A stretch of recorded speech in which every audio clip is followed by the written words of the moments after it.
उत्तर प्रदेश की राजनीति में एक बार फिर से इम्तिहान की घड़ी आ चुकी है। इस बार उन 9 विधानसभा सीटों पर उपचुनाव होने हैं जहां के विधायक सांसदीय लड़े और जीत गए। इसमें सबसे पहला नाम खुद अखिलेश यादव का ही है। उन्होंने करहल की विधानसभा सीट से इस्तीफा दे दिया है। अब करहल के साथ 9 सीटों पर उपचुनाव होंगे। इस चुनाव में सबसे बड़ी चुनौती अखिलेश यादव के लिए है क्योंकि 9 में से 4 सीटों पर समाजवादी पार्टी के विधायक थे और 3 पर बीजेपी के, तो एक सीट पर आरएलडी और निषाद पार्टी के विधायक भी जीते थे। अब इस मिनी विधानसभा चुनाव में एक बार फिर से सीएम योगी और अखिलेश यादव के बीच मुकाबला देखने को मिलेगा। इसी पर आपको एक रिपोर्ट दिखा दें।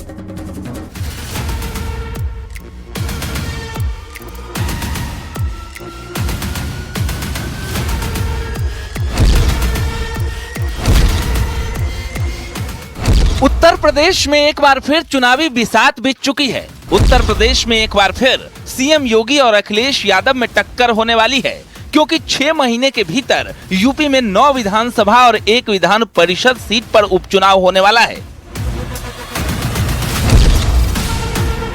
उन्होंने पीडीए के अधिकारों को छीना है, उनके हक को छीना है, आरक्षण के साथ खिलवाड़ हुई है, जाति गणना नहीं की है, महंगाई बढ़ाई है, बेरोजगारी बढ़ाई है। मुझे उम्मीद है कि अब उन्होंने सरकार जो तोड़ से या सहयोग से बना ली है, अग्निवीर व्यवस्था खत्म होगी, नौजवानों को नौकरी रोजगार मिलेंगे।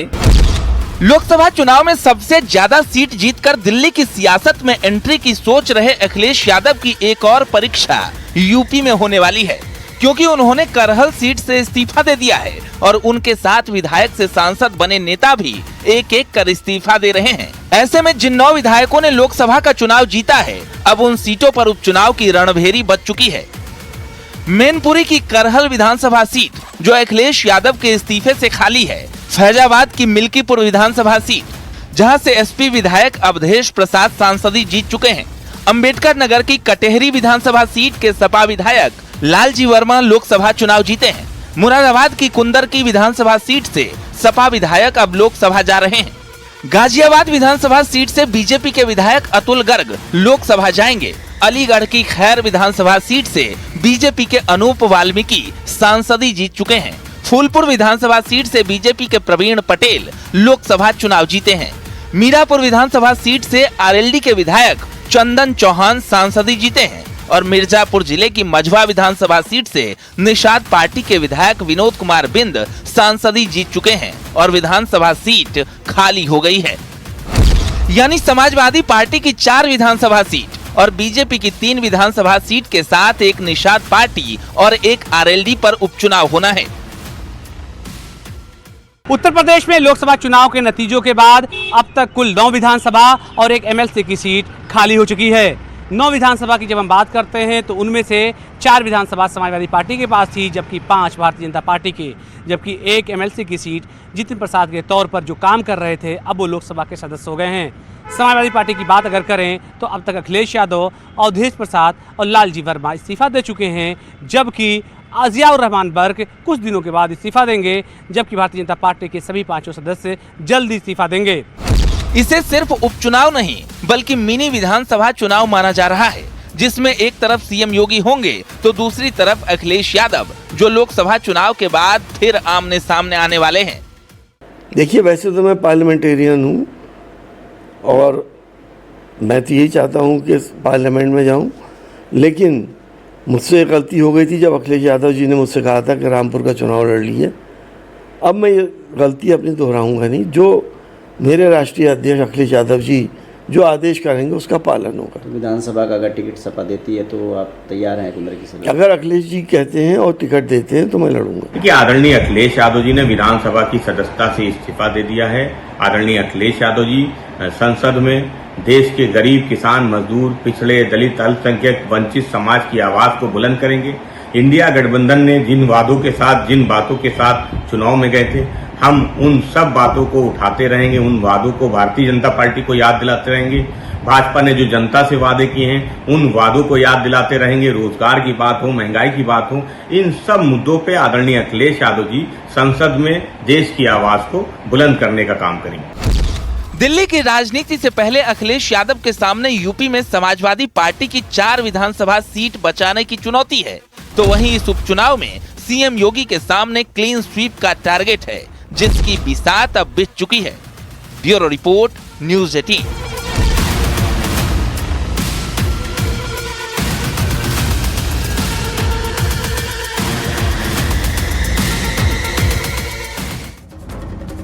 अखिलेश यादव विधायकी के साथ नेता प्रतिपक्ष से भी इस्तीफा दे चुके हैं। अब ऐसे में चर्चा इस बात की होने लग गई है कि शिवपाल यादव को नेता प्रतिपक्ष की कुर्सी मिल सकती है। यानी अब विधानसभा सत्र के दौरान मुख्यमंत्री योगी के सामने शिवपाल यादव हो सकते हैं, जो काफी दिलचस्प होगा। आपको इसी पर रिपोर्ट दिखाते हैं। जब मुख्यमंत्री योगी के सामने शिवपाल यादव होते हैं तो विधानसभा का नजारा कैसा होता है। अखिलेश जी कभी नहीं रुके होंगे, क्योंकि उनको डर लगता था पता नहीं कब हट जाए, कब पता नहीं चाचा कब कुर्सी हथिया लें। देखिए जल्दी शपथ दिला देना नहीं जो मेरे ही साथ आ जाए। वोट बैंक की राजनीति आप कर रहे हैं, हम लोग नहीं कर रहे हैं।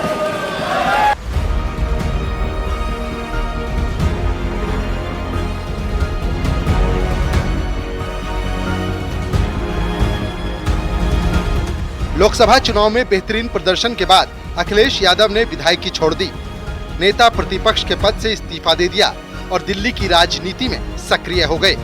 लेकिन इस इस्तीफे के बाद सबसे बड़ा सवाल है, क्या नेता प्रतिपक्ष की कुर्सी पर शिवपाल बैठेंगे? क्या अखिलेश यादव चाचा को कमान सौंपेंगे? क्या विधानसभा में योगी के सामने शिवपाल होंगे? क्योंकि अखिलेश यादव के इस्तीफे से चर्चा इस बात की शुरू हो चुकी है, जब यूपी विधानसभा में मुख्यमंत्री योगी के सामने शिवपाल होंगे तो नजारा कैसा होगा? कैसे सदन में नेता प्रतिपक्ष मुख्यमंत्री योगी का सामना करेंगे? क्योंकि पिछले विधानसभा सत्र की तस्वीर की चर्चा फिलहाल तक हो रही है, जब सीएम योगी ने चाचा शिवपाल को लेकर चुटकी ली थी। केंद्र में जाएगा ही नहीं किसान, सीधा मंडी में चला जा, आ जाएंगे आपने और माननीय मुख्यमंत्री जी आपने देखिए, आपका हम सम्मान करते हैं। साथी को जल्दी शपथ दिला देना नहीं जो मेरे ही साथ आ जाए।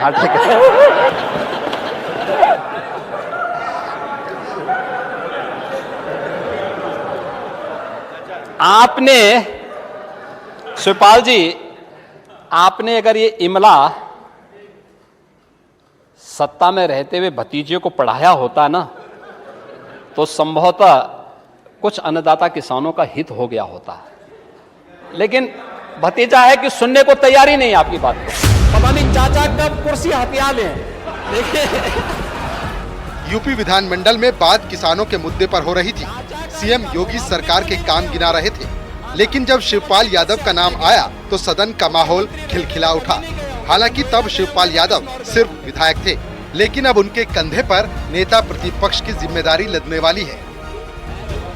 अब तो हमारे समाजवादी पार्टी के नेताओं का, कार्यकर्ताओं का, हमारे विधायकों का, हमारे सांसदों का मनोबल तो बढ़ा है ही, बढ़ा ही है। तो अब ठीक है, विधानसभा में ठीक ही होगा। दावा है कि अखिलेश यादव जब दिल्ली की राजनीति में पूरी तरह से एक्टिव हो जाएंगे तो यूपी की कमान वो चाचा शिवपाल यादव को सौंप देंगे, जिसमें सबसे बड़ा पद नेता प्रतिपक्ष का है। हालांकि अभी इस बात की पुष्टि नहीं हुई है, सिर्फ कयास और संभावनाओं का बाजार गर्म है। माना जा रहा है कि अगले महीने विधानमंडल का सत्र बुलाया जाएगा। सत्र में अध्यादेशों को मंजूरी दिलाई जाएगी। पिछला सत्र 2 से 10 फरवरी तक चला था। इस बार शिवपाल हो सकते हैं नेता प्रतिपक्ष। यानी सिर्फ 1 महीने का इंतजार और फिर यूपी विधानमंडल में अखिलेश की जगह शिवपाल यादव हो सकते हैं, जिनका मुकाबला मुख्यमंत्री योगी आदित्यनाथ से होने वाला है। और इस पल का इंतजार यूपी की जनता बेसब्री से कर रही है।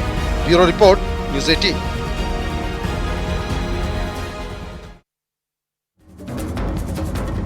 उत्तर प्रदेश में समाजवादी पार्टी से गठबंधन ने हाथ के हालात क्या बदले, राहुल गांधी के सुर ही बदल गए। इसे घमंड कहें या फिर अहंकार, लेकिन जो बात राहुल गांधी ने रायबरेली से वाराणसी के लिए कही, उस पर बीजेपी ने तगड़ा प्रहार किया है।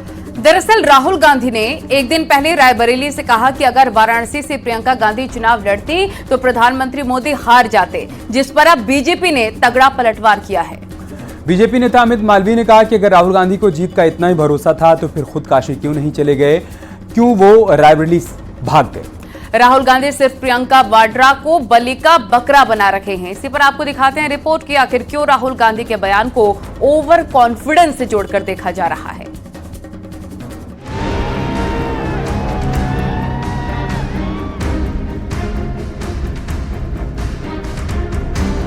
चुनावों के नतीजे अगर पक्ष में आने लगे तो नेताओं के कॉन्फिडेंस का मीटर भी हाई होने लगता है।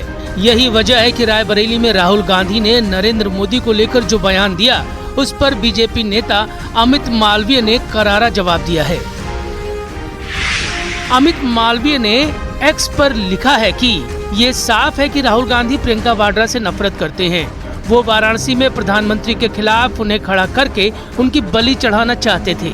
अगर उन्हें जीत का इतना भरोसा था तो उन्होंने काशी से चुनाव क्यों नहीं लड़ा? वो रायबरेली क्यों भाग गए, जहां उनकी मां सोनिया गांधी एक दयालु मां की तरह खड़ी हो गई, जो अपने बच्चे को स्कूल छोड़ने जाती है और कहा मेरे लड़के का ख्याल रखना, जबकि बहन प्रियंका वाड्रा खुशी से ताली बजा रही थी। दरअसल 11 जून को राहुल गांधी रायबरेली और अमेठी की जनता का आभार जताने पहुंचे थे। इसी दौरान उन्होंने पीएम मोदी को लेकर टारगेट किया था और कहा था कि वो वाराणसी से हारते हारते बचे हैं। और सिर्फ अयोध्या में नहीं भाई और बहनों, सिर्फ अयोध्या में नहीं, वाराणसी में जान बचा के निकले हैं प्रधानमंत्री। और मैं आपको कहता हूं और बहन से कह रहा हूं, अगर ये लड़ जाती वाराणसी में, अगर ये लड़ गई होती तो आज हिंदुस्तान के प्रधानमंत्री 2-3 लाख वोटों से वाराणसी का चुनाव हार जाते। राहुल गांधी के इस बयान को हवा दी दिल्ली से अपनी लोकसभा सीट हारने वाले उदित राज ने। 2 कदम आगे बढ़ते हुए उन्होंने कहा कि अगर कांग्रेस पूरी ताकत लगाती तो वाराणसी से अजय राय ही पीएम मोदी को हरा देते। वोट से वो जीत जाते। ये सम्मान के चला जा रहा कि, और चला भी जाता है कि जिस तरह से हाइप पर बनारस का चुनाव या ऐसे जगहों का चुनाव होता है कि अरे भाई हम विपक्षी भूमिका निभाने आए हैं, लेकिन यहाँ तो जीतने की भूमिका में आ गए थे। अगर हम लोग पूरी ताकत लगा दिए होते तो हो सकता है अजय राज ही हरा देते। तो जो जिसके चेहरे पर पूरा इंडिया चुनाव लड़ा, उस चेहरे की आज ये हैसियत हो गई है।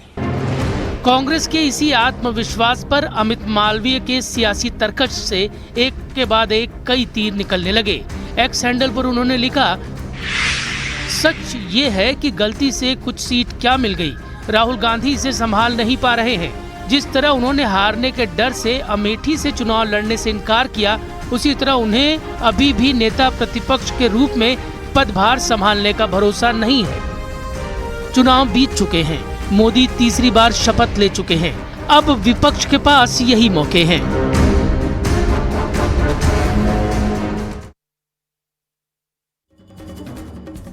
और इस बीच एक बड़ी खबर आ रही है, वायनाड और सीट को लेकर राहुल गांधी ने बड़ा संकेत दे दिया है और कहा है कि मैं दुविधा में हूं, क्या चुनूं, लेकिन मेरे फैसले से वायनाड और रायबरेली दोनों खुश होंगे। बड़ा बयान राहुल गांधी की तरफ से, क्योंकि उन्होंने रायबरेली और वायनाड दोनों ही सीटों से जीत दर्ज की है। ऐसे में उनको कोई एक लोकसभा सीट छोड़नी होगी और इसी क्रम में राहुल गांधी की तरफ से बयान आया है कि बहुत दुविधा में हूं कि कौन सी seat चुनूं। I have a dilemma in front of me. The question is, will I be member of parliament of Wayanad or will I be member of parliament of Raebareli? I have a dilemma in front of me.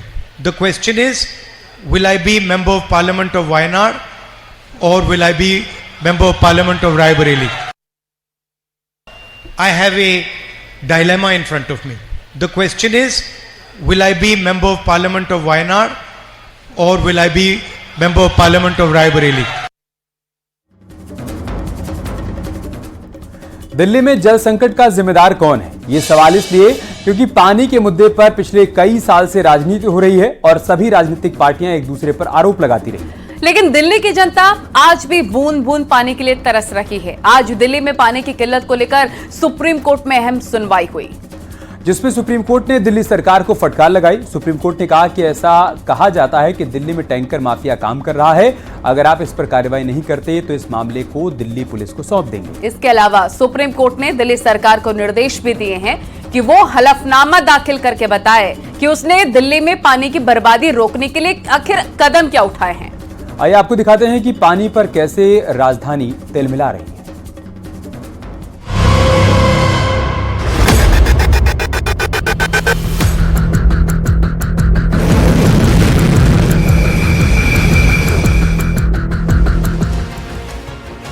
Buddha विहार, मयूर विहार, संगम विहार, देवली, नजफगढ़, महिपालपुर, ककरोला, उत्तम नगर, Gita colony, Sanjay camp, Rohini, Begampur, बसंत कुंज, चिल्ला गांव, सुल्तानपुरी, मंगोलपुरी, जहांगीरपुरी। ये देश की राजधानी दिल्ली का वो नक्शा है जहां पानी की बूंद बूंद पर लड़ाई चल रही है। पानी की किल्लत ऐसी है कि 10 लीटर की कैन को भरने के लिए युद्ध लड़ना पड़ रहा है।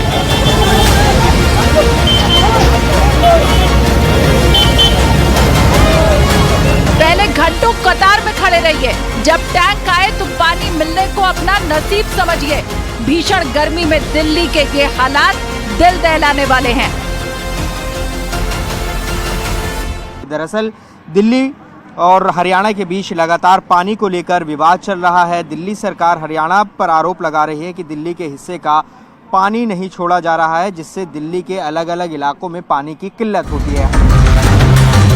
आग बरसाते आसमान के नीचे पानी के लिए घंटों का इंतजार कितना दुखदाई है, ये दर्द वही समझते हैं जो रोजाना इन हालात का सामना कर रहे हैं। बाहर पाइप के पानी आता है, में कीड़ा निकल गया एक दिन का, तो इसी चलते मैं वहाँ से नहीं भरती हूँ। अच्छा, हाँ, तो ज्यादातर लोग यहीं से पानी ज्यादा ही से लोग भरते हैं।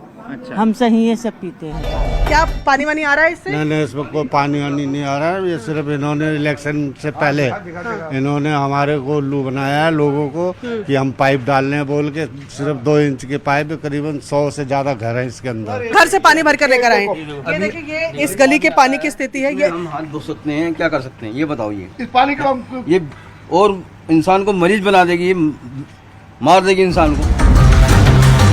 ऐसा लगता है यहाँ पीने के पानी की सप्लाई नहीं होती, सीवर लाइन की सप्लाई होती है। अच्छा, अभी नल से पानी आ रहा है? हाँ जी, अभी भी आएगा। एनी टाइम काला पानी आता है। यहाँ पे हजारों रुपए का पानी पी चुके हैं हम लोग। दिखाइए एक बार।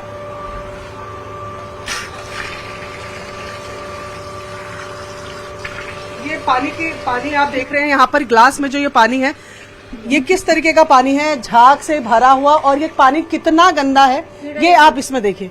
ये पानी के अंदर आपको, ये पानी पीने लायक तो कहीं से भी नजर नहीं आ रहा है। इसके अंदर गंदगी दिख रही है।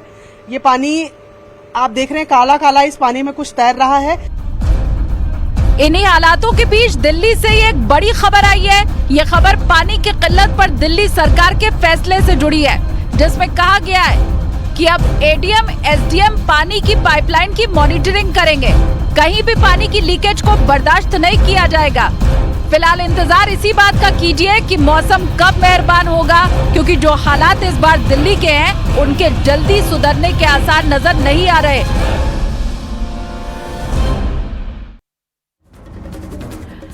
आगे बढ़ते हैं। मौका था आंध्र प्रदेश के सीएम चंद्रबाबू नायडू के शपथ ग्रहण समारोह का। पीएम मोदी भी इस कार्यक्रम में शिरकत करने पहुंचे थे, लेकिन आज पीएम मोदी कुछ अलग अंदाज में नजर आए। हुआ यूं कि साउथ की सुपरस्टार चिरंजीवी के भाई पवन कल्याण ने भी आज डिप्टी सीएम पद की शपथ ली और इसी समय का एक वीडियो वायरल हो रहा है। आपको दिखाते हैं रिपोर्ट।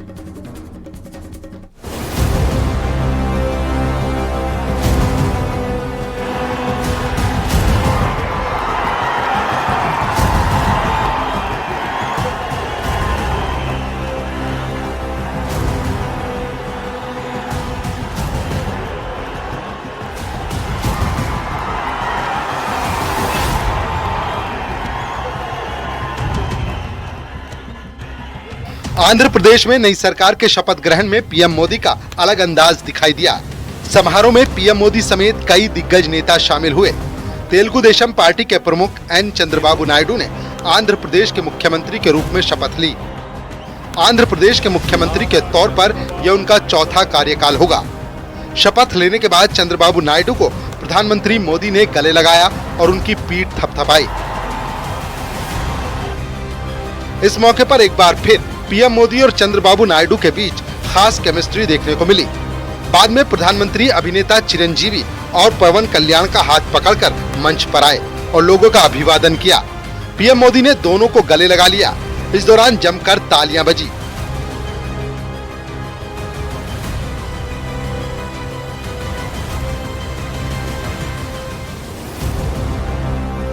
चिरंजीवी और पवन कल्याण के साथ पीएम मोदी की ये तस्वीरें सोशल मीडिया में बहुत पसंद की जा रही हैं। इससे पहले पीएम ने एनडीए की बैठक के दौरान पवन कल्याण के लिए कहा था कि ये पवन नहीं है, ये आंधी है।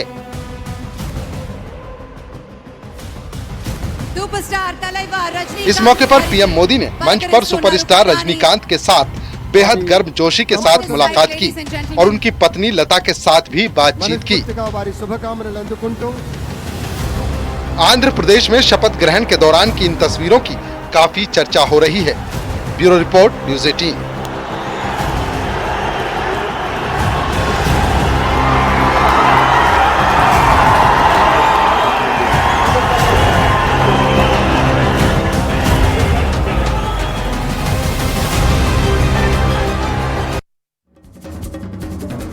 और बात करते एक बड़ी खबर की। कुवैत अग्निकांड को लेकर पीएम मोदी ने बैठक की है। अधिकारियों के साथ पीएम मोदी ने बैठक की है।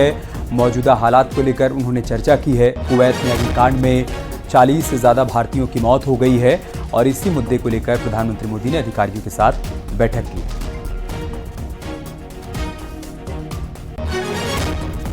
तो ये तस्वीरें भी आप देख रहे हैं एक्सक्लूसिवली।